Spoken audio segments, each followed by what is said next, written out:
Oh, no, I don't want to see that. OK. Merci beaucoup d'être encore éveillé. Thank you so much. Is it working? Yeah. I spoke a lot. Just want to say that I set a plan for this conference, and after to have listened so many colleagues around the world, I thought it was possible to fully implement Kyoto, to improve Kyoto and the protocol in a substantial way, and to give guarantees about the future, both within the protocol and with the convention, including all the countries without exception. And thanks to the delegates, to my team of Canadians, thanks to the Secretariat, we delivered. And now humanity is better equipped to face the worst ecological danger that we have to face in this century. So this is my introductory comment. Je peux répéter en français. On s'était donné 3 objectifs, les 3 A. Appliquer complètement le protocole de Kyoto, améliorer le protocole de Kyoto et la Convention cadre des Nations Unies sur les changements climatiques et garantir l'avenir. Et les 180 et quelques pays qui étaient là ont livré. Et maintenant, l'humanité est mieux équipée pour faire face aux pires dangers écologiques qui nous confrontent durant ce siècle. We are ready to take questions. Richard, do you want to say something?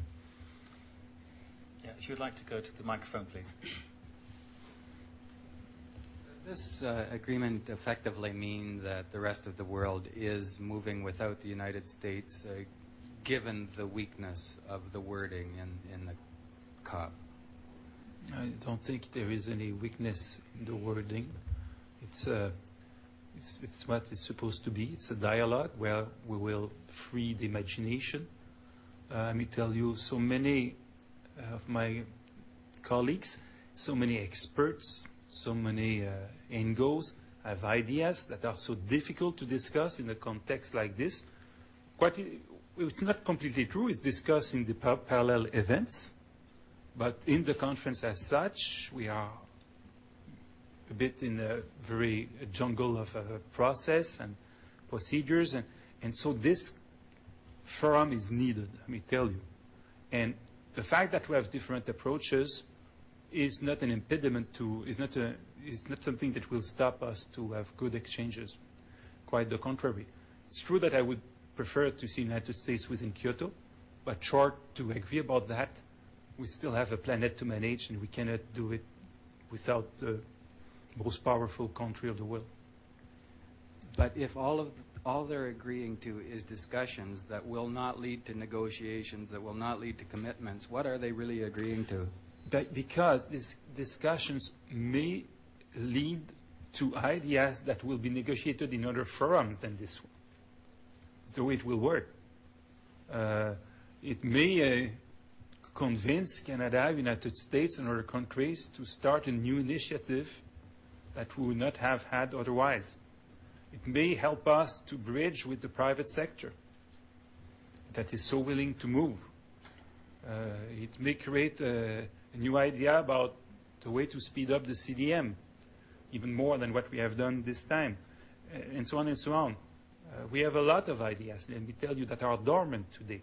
And we need to do it because the way we are working now, before this conference at least, was certainly not enough, because emissions are going up and up when the science asks us to put it down and down. So we need to not miss an opportunity to work together and to stop the blame game. Hello, I'm Felix von Geyer with the publication Sustainable Development International. Actually, this is the question I was hoping to ask Paul Martin on Wednesday, so unfortunately I can get it in. Congratulations. I'm just thinking, with the federal elections coming up and the success of the COP MOP, is this now the perfect opportunity for the Liberal government to really promote thought leadership both nationally and internationally on climate change and sustainability generally? two aspects in your question. The first one is that as long as I will be within the territory of the United Nations, I'm not involved in any election.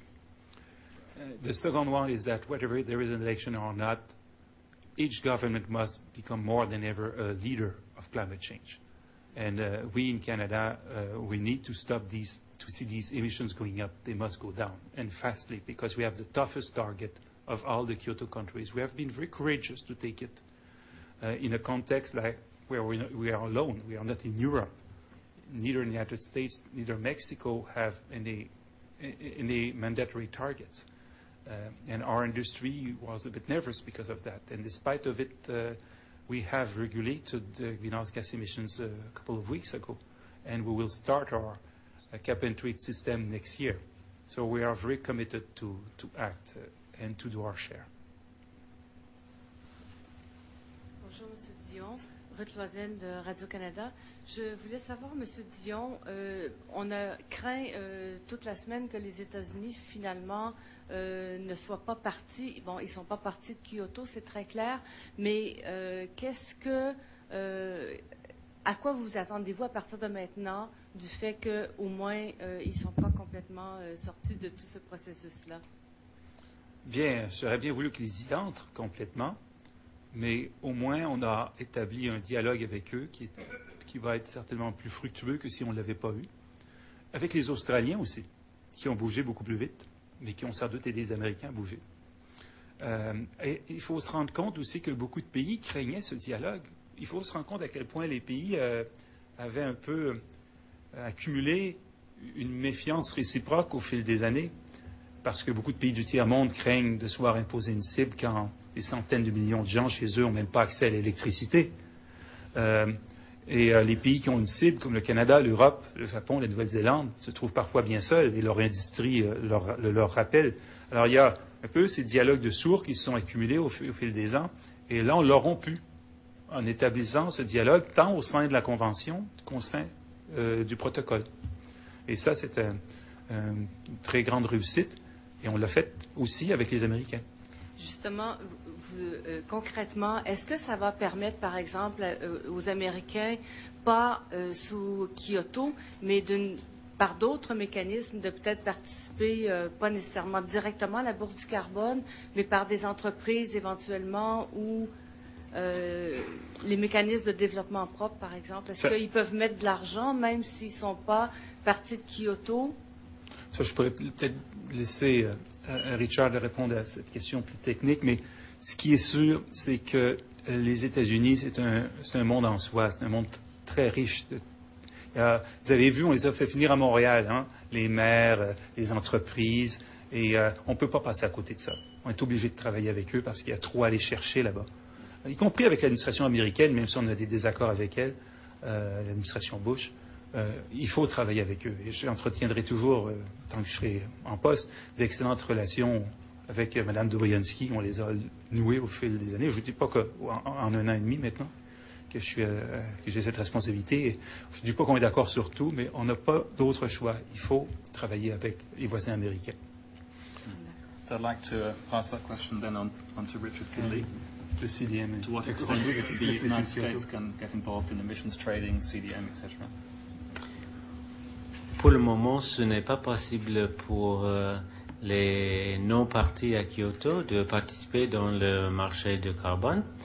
Il y a quelques discussions sur ce point, mais je doute qu'on verrait une situation où ça serait possible dans des années qui viennent, parce que pour avoir un marché qui fonctionne bien, il faut avoir des caps qui sont assez serrés. Et d'ajouter surtout les grands pays, ça changerait la situation complètement.